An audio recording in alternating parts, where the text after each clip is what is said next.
إمام بخاري بومان أجريتوا لحديث جمارسي عن المعرور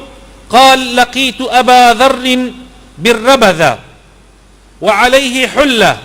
وعلى غلامه حلة فسألته عن ذلك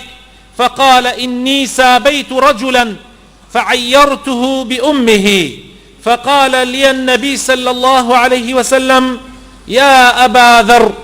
أعيرته بأمه إنك امرؤ فيك جاهلية إخوانكم خولكم جعلهم الله تحت أيديكم فمن كان أخوه تحت يده فليطعمه مما يأكل وليلبسه مما يلبس ولا تكلفوهم ما يغلبهم فإن كلفتموهم فأعينوهم. معرور بما نجرته أفرمي چاوم بأبا ذر كود بأبو ذر غفاري للربذ لو شونيك لكوتاي جيانيا تيامايوا الله بينيم جلوبرگێکی لە بەرایە ئەو خزمەتکار و کۆیلەیەی کە لەگەڵ یابوو هەمان کەلپە لە بەریابوو یعنی هەردووچیان وەکو یەک ئەو کەلوپەلە و جلوبەرگەیان لە بەرابوو یعنی یەک جۆر جلوبەرگ. ئەڵێ عەجایبم هات پرسیارم لێ کرد لەبارەی ئەوەوە وتی لە زمانی پێغەمبەرا صلی الله عليه وسلم من لەگەڵ کەسێکە لەگەڵ ئەو کەسانەی کە کۆیلە بوونە لە کاتی خۆیان کە ئەو کەسەش بیلالی حەبەشی بووە دەمەقاڵەیەک لە بینمانە دروست بووە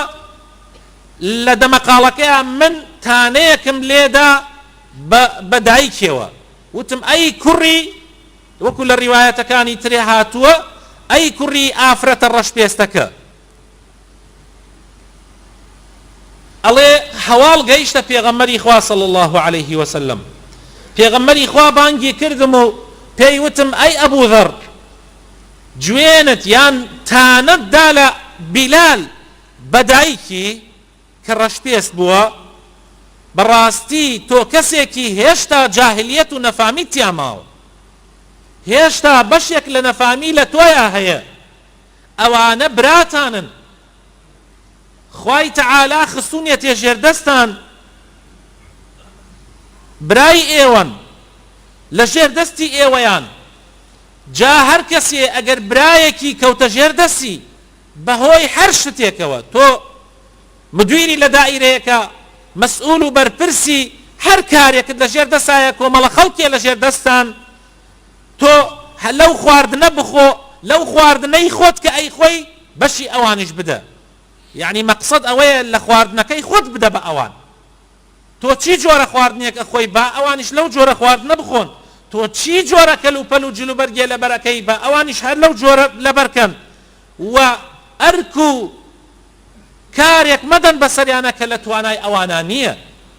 ئەگەر کارێکیشتان دا بەسەریانە کە لە توانای ئەوانە نەبوو یارمەتیان بن خۆتانیش دەستباریان بن. سیرکەن برا بە ڕێزەکانم سیرکەن پێغەمبەری خوا صلی الله عليه وسلم چۆن کاربەدەستەکان چۆن مسلمانان چۆن ئەسحابە بەڕێزەکان فێر ئەکا معاملە لەگەڵ ئەو خەڵکەی کە لە ژێر دەستیانایە بە چی شێوازێکی دادپەروەرانە معاملەیان لەگەڵا بکەن هەمان خواردنی خۆتان بە ئەوانیش بیخۆن هەمان پۆشاکی خۆتان بە ئەوانیش لەبەری بکەن و کارێک مەدەن بەسەریانە کە لە توانایانە نەبێ ئەگەریش داتان بەسەریانە خۆتان دەستباریان بن و هاوکاریان بن.